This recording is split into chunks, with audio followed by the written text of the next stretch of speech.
We have to wait for him to sleep it off. He's all yours, Poirot. There are a few things I need to check.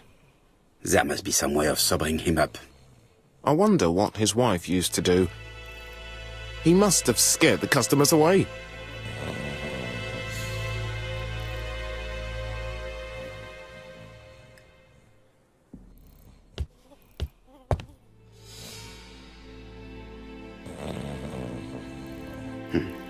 A box of new stockings.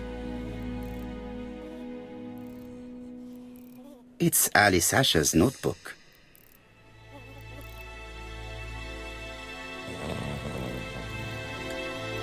It's Alice Asher's note. Bodley. The fruit seller has debts too. She will probably be more cooperative thanks to this piece of information. Mary Drower was telling the truth. Mrs. Asher regularly gave money to her alcoholic husband.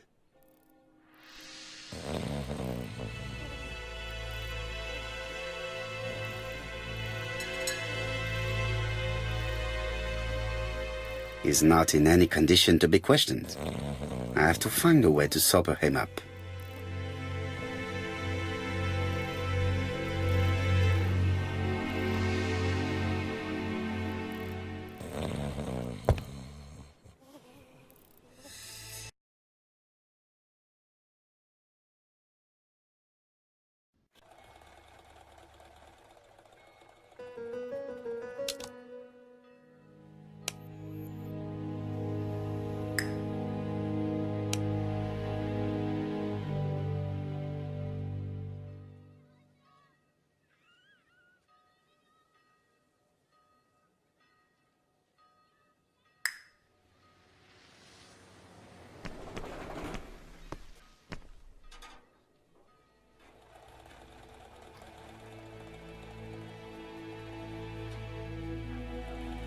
Your fruit is rotten. What? A foreigner dares to say that? According to the victim's account book, you owed her £10 for tobacco and magazines. That's a lie. She owed me £1. I swear. Now, please be so kind as to explain this. Look at my account book. Alice owed me £11 for fruit and vegetables. I may have had a slate at her shop, but she had one at mine. She owed me £1. And that reminds me I have to get it back from her niece. That is quite enough. Your account book has saved you, but I might ask Chief Inspector Japp to throw you in the cells for 1 or 2 nights while he checks your entries. Do you want to go to prison? Prison? Now that's not fair. I haven't done nothing. In that case, I am counting on your full collaboration. Yes, sir. Of course, sir. Listen, I didn't kill Alice, I swear. But it's true that I did go to the shop yesterday. At what time? 6 o'clock. She left me a note saying she wanted some strawberries if I got some. I received them late, about 6. So I took them over to her. But you did not see her. She wasn't in the shop, so I just put the strawberries on the counter and left.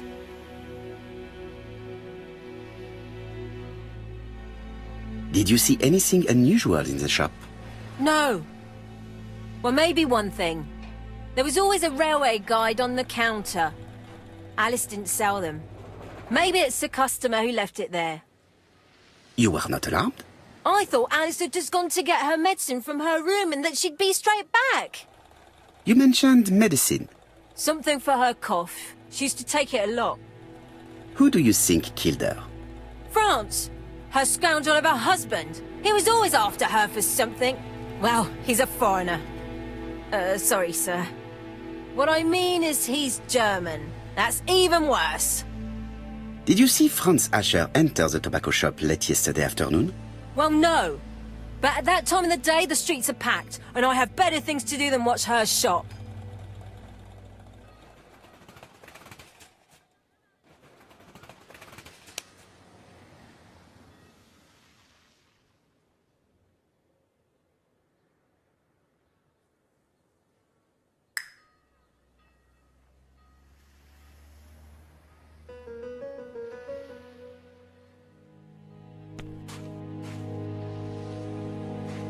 Strawberries, sixpence.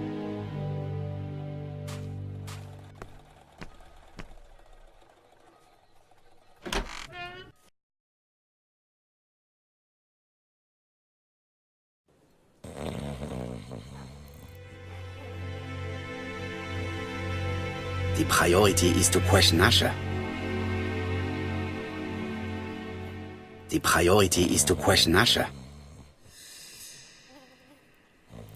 He's not in any condition to be questioned. I have to find a way to sober him up.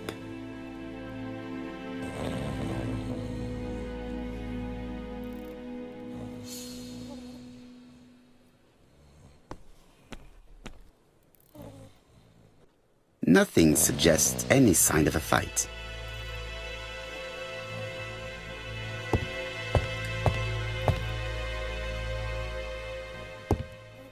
There are cigarettes packets in a mess on the shelf.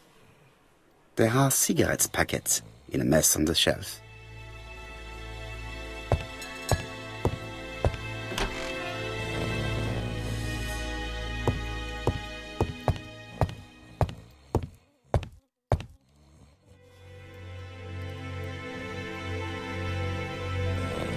Mrs. Asher lived very simply.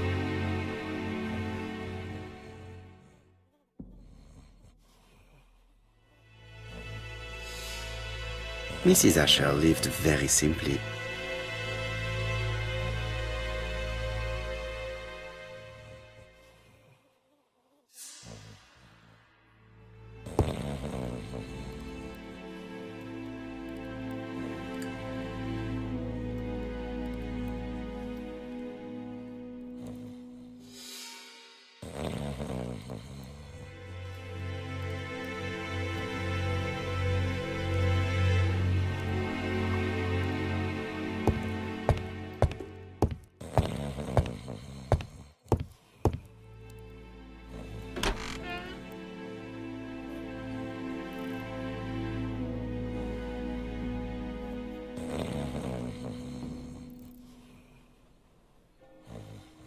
I've finished with this subject.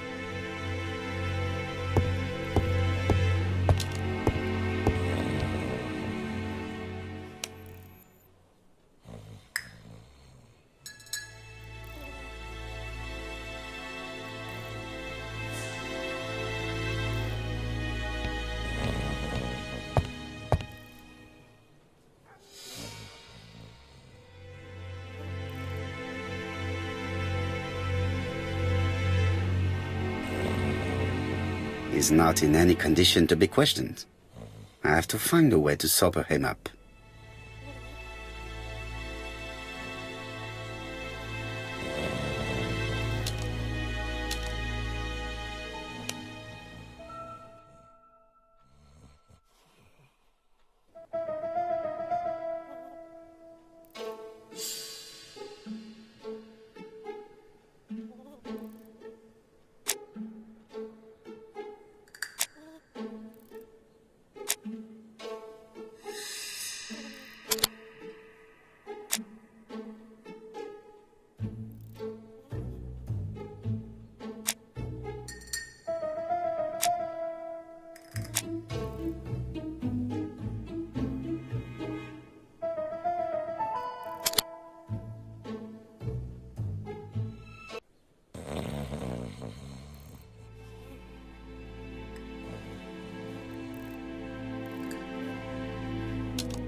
It's not just any railway guide.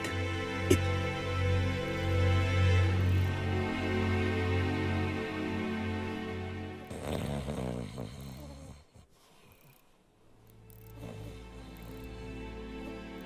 is not in any condition to be questioned. I have to find a way to sober him up.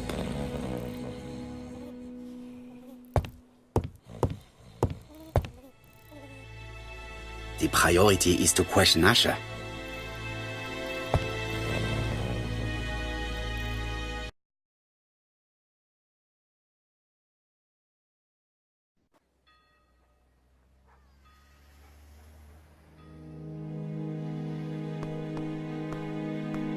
Strawberries, 6 pence a pound! I'll just borrow your bottle a moment. Take it. It's what Alice used to sober up her husband. But try not to empty the bottle.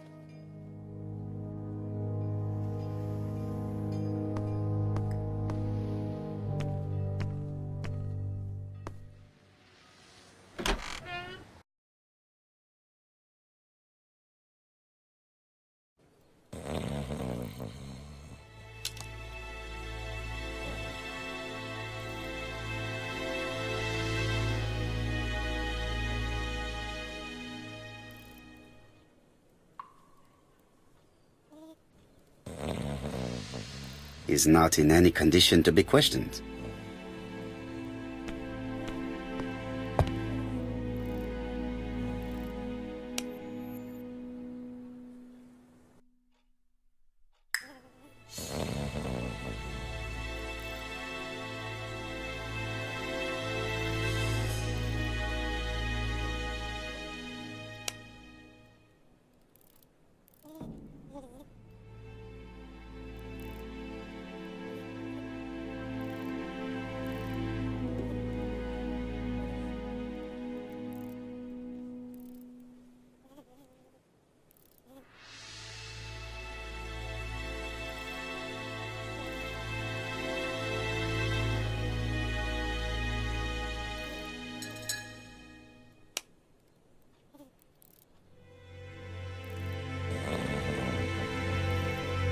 The priority is to question Asher.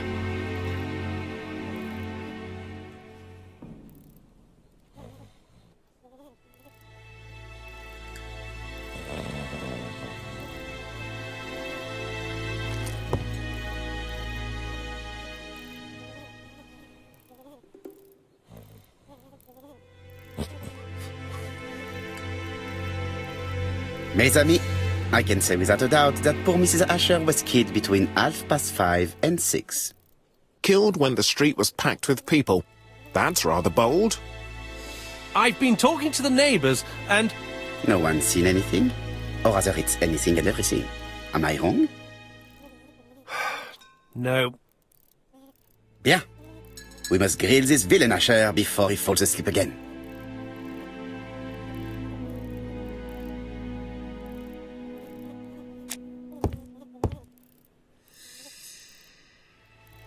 This man is in rather a bad state.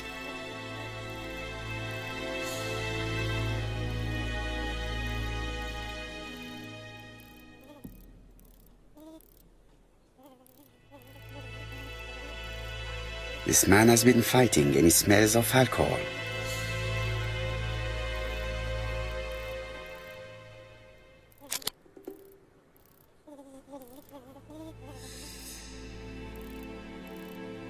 Care for a cigarette, monsieur?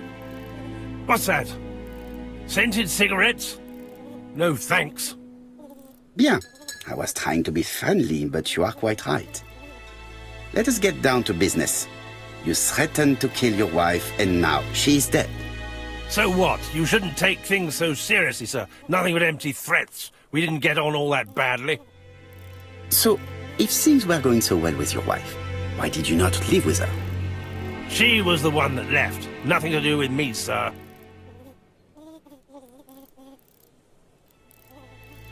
You can't have treated her very well for her to run away. No, sir, no. I wouldn't say I'd ever laid a finger on her, but it was only normal. She was my wife. Are you often involved in fights? I don't know what you mean.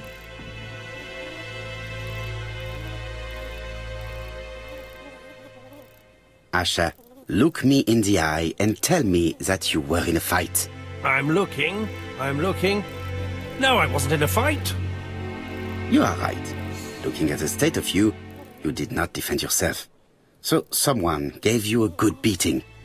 A beating? No way. All right, he tore my coat and gave me a black eye. You see the state of him? Very interesting. Who is the other that you struck? Probably best if I tell you everything. Yesterday afternoon, I met Roderick Tanner. We'd bet on a dog fight together. An illegal bet, naturally. Yes, sir. Our dog won. Roderick got the money, but he refused to give me my share. And you fought about it. What time was this? In the evening, about 6, I think. We were on the other side of town. You see, I couldn't have killed my wife.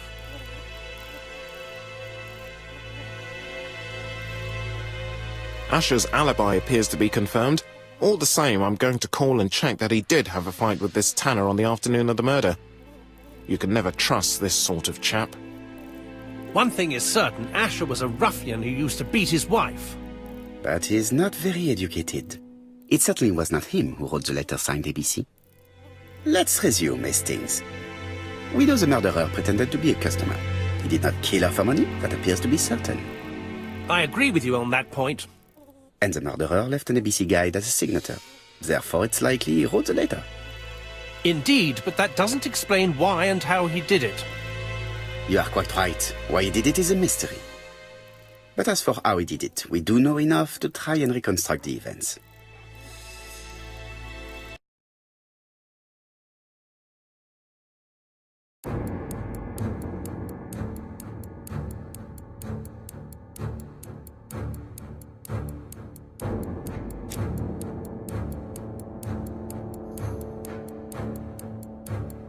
The killer enters the shop.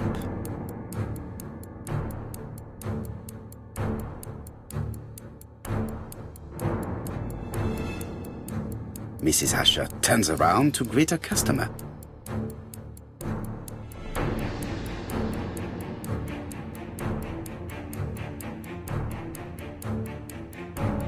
The murderer asks her for some tobacco. She turns her back to him. He seizes the opportunity to strike her.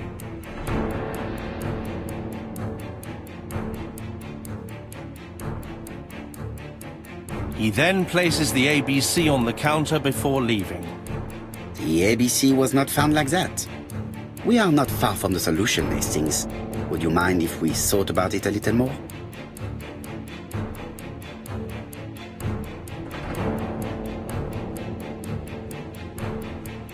The killer enters the shop.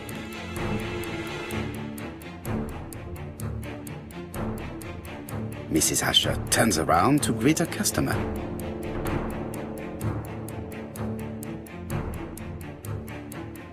The murderer asks her for some tobacco. She turns her back to him. He seizes the opportunity to strike her. He then places the ABC upside down before leaving. Everything appears to match the crime scene, mon cher Hastings. That is exactly what happened.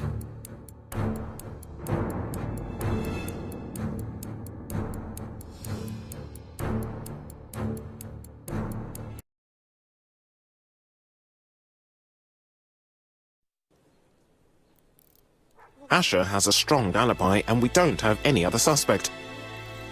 But what was the point of this crime? She had no debts. She gave Franz Asher money regularly. She wasn't owed money. Nobody stood to gain anything. No doubt about it, the murderer is insane. And I fear that we had not heard the last of him. I hope you're wrong for once. Bien, let's go back to London. If we hurry, we should catch the 7:02 train. Are you coming? No, unfortunately, I have to talk with Andover police. See you soon, then. Are you coming, Hastings? Let's go home. There's nothing for us here.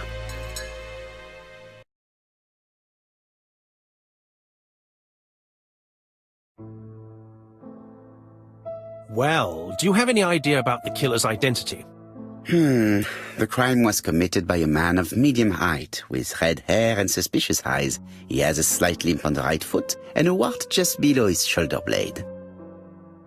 Poirot! Mon ami, what do you want? You fix upon me a look of dog-like devotion and demand of me a pronouncement à la Sherlock Holmes. Now for the truth. I do not know what the murderer looks like, nor where he lives, nor how to set hands upon him. What shall we do, then? Nothing. Nothing? Do not be so impatient, Hastings. The killer will manifest himself soon enough. I thought I heard the postman. Maybe there's some news. I would go and see.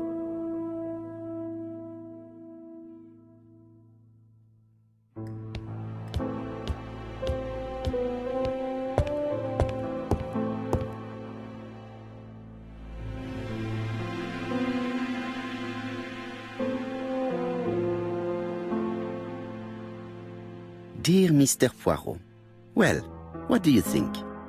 I believe that I won this round. The end of our affair went like clockwork, don't you feel? But the fun has only just started. I would like to draw your attention to Bexhill-on-Sea on the 25th of this month. We're having a crazy time. Best wishes, ABC. The next crime will be in Bexhill. We must warn Jap to Scotland Yard. Did the letter indicate anything that might help the police? To be honest, I think we can already guess something about the next victim. But I need to think about it a little more.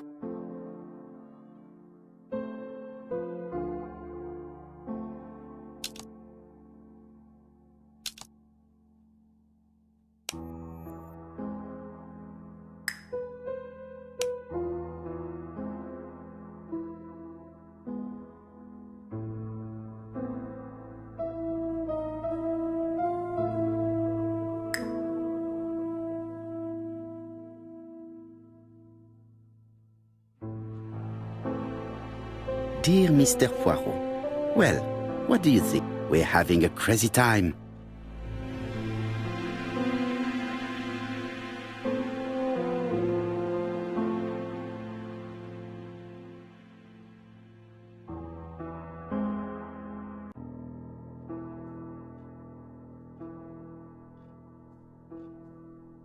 Let us examine this more closely.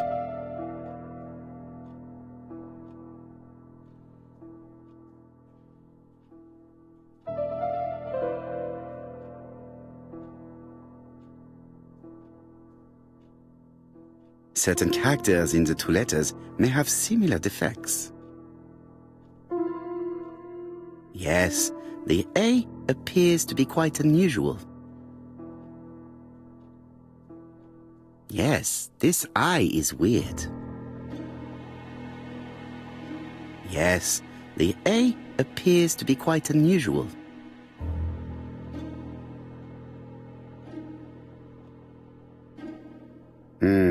The W is not printed properly. The W is not printed properly.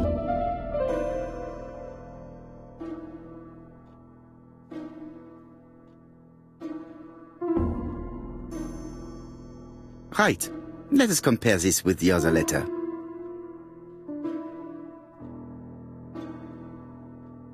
Yes, the A appears to be quite unusual.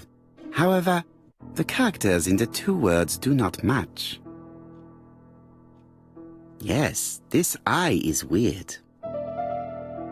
Of course, the W characters in the two letters do indeed have the same defects.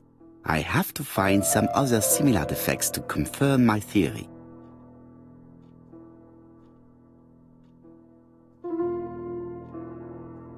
Yes, this I is weird. Right. Let us compare this with the other letter. Yes, the I characters in the two letters do indeed have the same defects. I have to find some other similar defects to confirm my theory. Yes, the A appears to be quite unusual. Right. Let us compare this with the other letter. That's right. The A characters in the two letters do indeed have the same defects. My theory was right. These two letters were written with the same typewriter. Both letters were written on the same typewriter and show the same characteristics. You surprise me, Poirot. You usually ignore material proof. But there is nothing usual about this case, Hastings. Nothing must be overlooked. Let us now try and get our brain cells to work.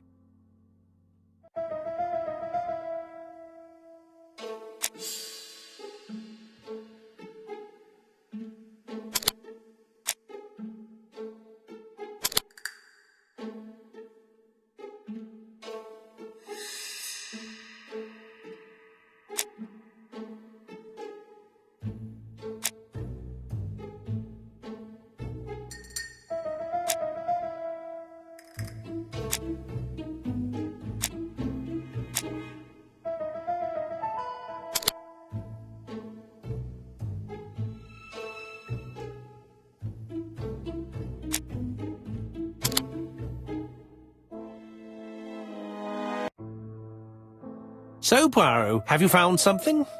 Oui, I believe so. But I am afraid it is not enough to stop the murderer. Let us go and see Chief Inspector Japp. I will explain there.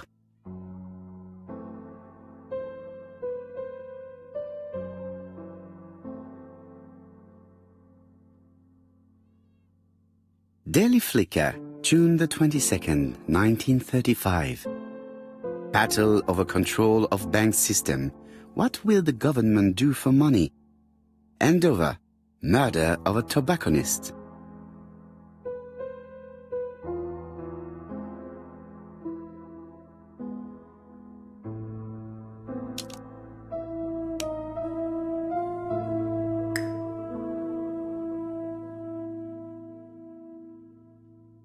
Ah, some cool hair.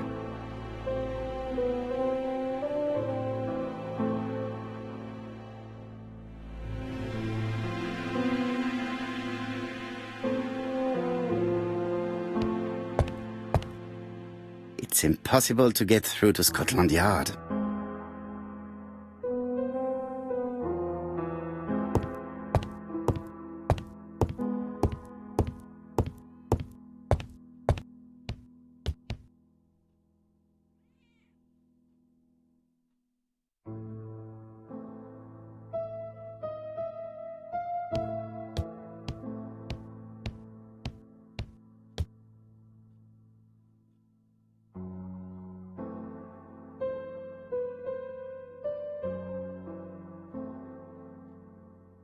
Andover, Hampshire, population 31,200 inhabitants.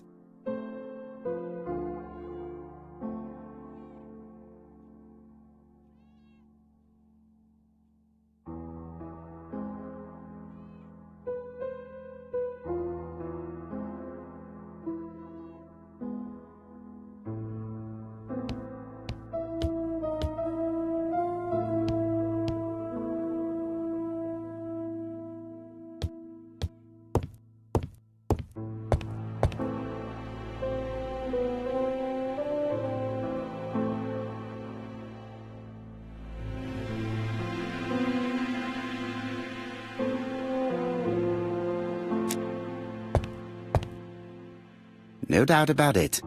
Hastings is going bored. It may be time to go to Scotland Yard.